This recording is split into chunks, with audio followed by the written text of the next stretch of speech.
Magandang araw po, welcome po sa aking channel, Love9 TV. Patalasasan po, meron po ba kayong mga properties na napapabayaan or non-performing assets? Plan nyo ibenta, pero wala kayong oras sa pagbenta nito. Kung ito'y pagkakatiwala nyo po sa amin, tawag lang po kayo sa aking numero, usap po tayo, gawin ko po ng video for free. Yes, libre po, wala po kayong babayaran. Tutulungan pa namin kayong mabenta ang inyong property. Kami na po bala sa marketing, sa boosting or paid ads. Even sa tripping, hindi na po kayo mapapagod sa pag-entertain ng mga buyers. Kami na po bala sa lahat. Tawag lang po kayo. Nandito po tayo ngayon sa Caloocan kung saan meron po tayong bagong video presentation. Isang residential property na 2-story house at meron pong roof deck. May lot area po ito na 150 square meters at ang floor area ay 450 square meters. Ito pong bahay ay may 6 bedrooms, 4 toilet and bath, 2 car garage. Tungkol naman sa dokumento nito, ito ay titulado, buhay po ang may-ari, kaya wala po kayong maging problema sa documentation o sa transfer ng title. Nasa matas na lugar, kaya ito po'y flood-free area. Napaganda po ng lokasyon, malapit po sa mga business establishments, pati schools at hospital. Mamaya po sa dulong parte ng video, pag-usapan natin ang distance, location at travel time, pati presyo nito. Ito po ang inyong mga magiging kapitbahay, tahimik naman po ang lugar at malapad po ang daan. Lahat pong mga makikita nyong kagamitan o furnishings dito sa loob ng bahay ay kasama po. Opo, fully furnished po ito. Well, except dun sa mga personal stuff ni owner. Ito po yung main gate at yan po yung covered na garahe. Nakakasya po ang dalawang SUV. Then meron pong access door sa dulo, papunta naman sa hagdan at kusina. Yan po yung main door. Then ito po yung balkonahe at meron pong sliding glass door na access papunta dito naman sa loob ng bahay. At yan po yung tinutukoy ko na main door. Yung wooden door na naka-French door design. At welcome po dito sa bahay ni Mama at Sir. Ito po yung receiving area na naka-high ceiling. Premium tiles ang ginamit dito sa flooring. Napakalaki po ng spasyo. At dito naman po yung living area. At yun pong nakikita nyo na sliding window, yan naman po yung fish pond at yung waterfalls na meron pong natural ventilation mula po sa taas. Maya po silipin natin yan. Dito po yung staircase o hagdan. Sa taas po may staircase window na nag-serves as natural sunlight. Kung meron po kayong PWD or senior citizen sa pamilya, ito pong kwarto na to ang para sa kanila. Yan po yung first bedroom. Hindi lang po natin mapasok ngayon kung anong meron pong natutulog. At nandito na po tayo sa dining area at formal kitchen.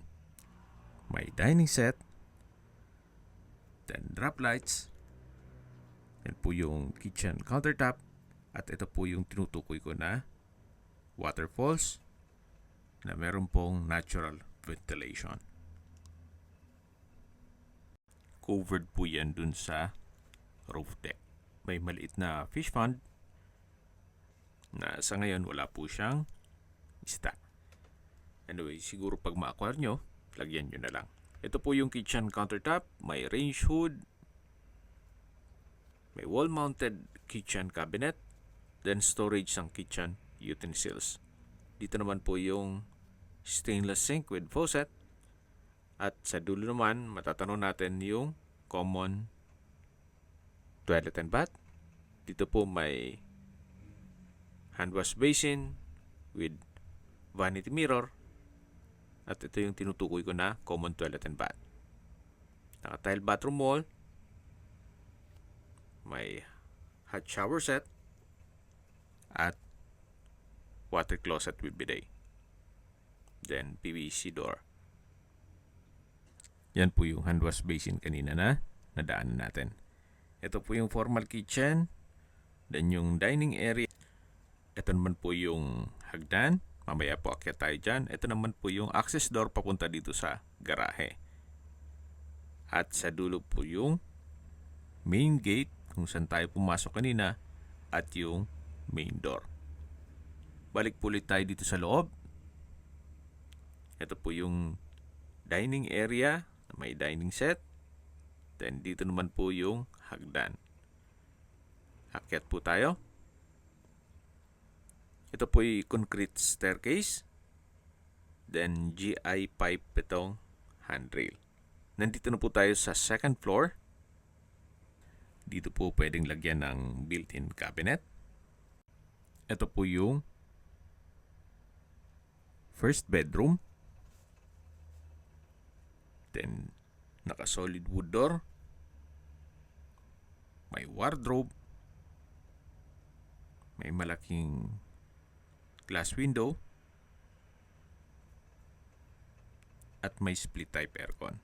May bed frame and mattress na rin po. So sa ngayon, 3 lang po silang nakatira dito sa napakalaking bahay na to. Then yan po yung toilet and bath. Yan po yung hagdan. Diyan tayo umanik kanina. Ito po yung hallway. At dito naman po yung third bedroom. Naka-solid wood door.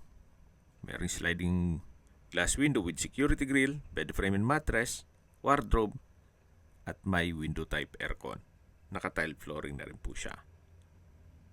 Balik po ulit tayo dito sa hallway. Ito naman po yung fourth bedroom. May sliding window with security grill. Meron pong wardrobe. Then naka-tile flooring. Dito naman po sa kabila yung fifth bedroom. Naka-solid wood door. Wood parquet ang flooring.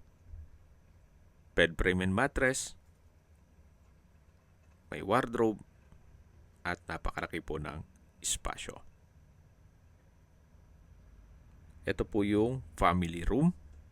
Pwede rin pong gawing office o library. So, depende po sa magiging purpose nyo. Gawa ng malaki naman po yung living area. Ito yung main staircase mula sa living area.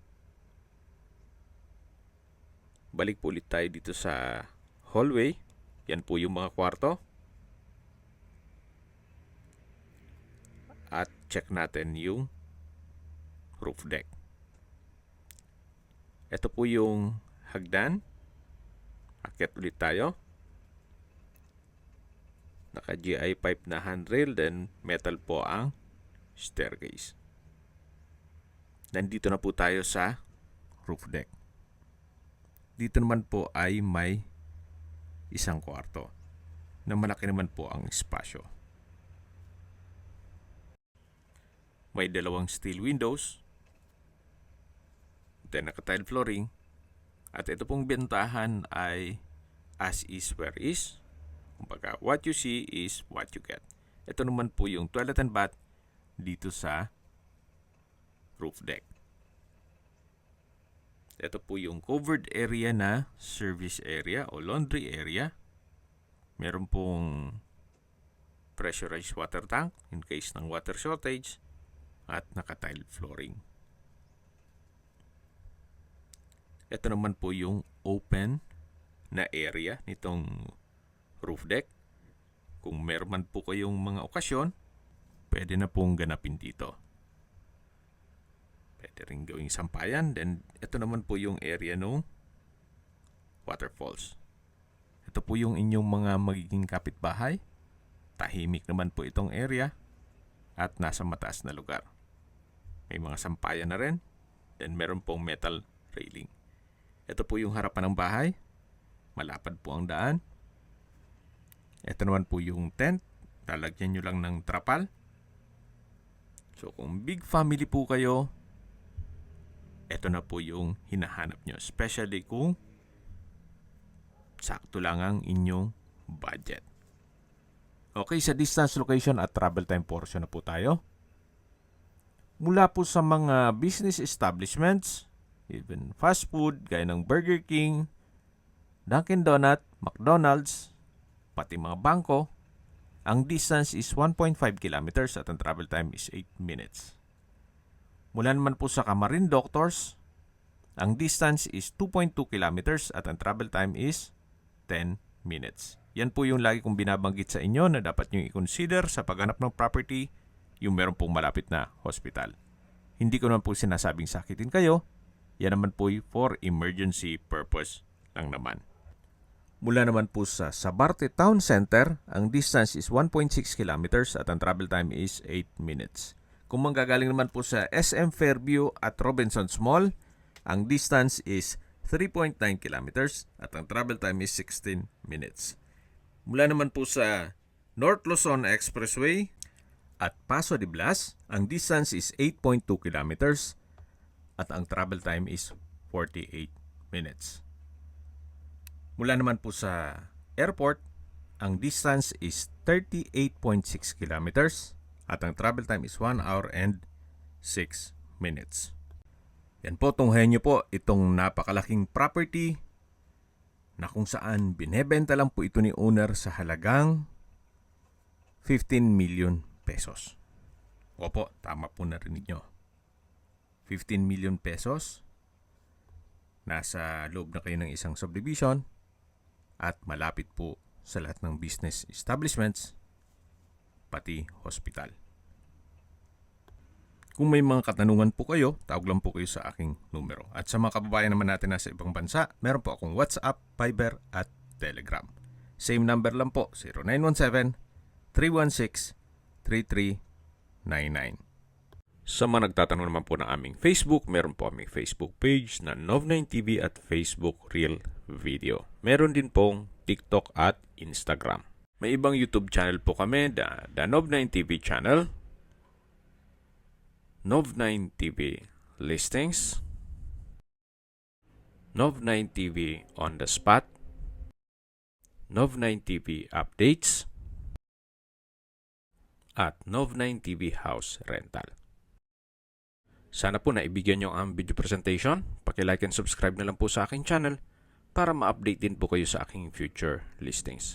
Kung sakali po hanap nyo yung mas malaking sukat ng lupa, meron din po kami ibang listings na pwede nyong pagpilian. Huwag po kayong mag-atubiling tumawag sa amin. Then, let us know your budget para malaman namin kung anong property pwede naming ilog sa inyo. Sa lahat pong viewers, subscriber at nagtiwala po sa amin, salamat po sa suporta. Ingat po kayo lagi at yung pamilya. Maraming salamat po.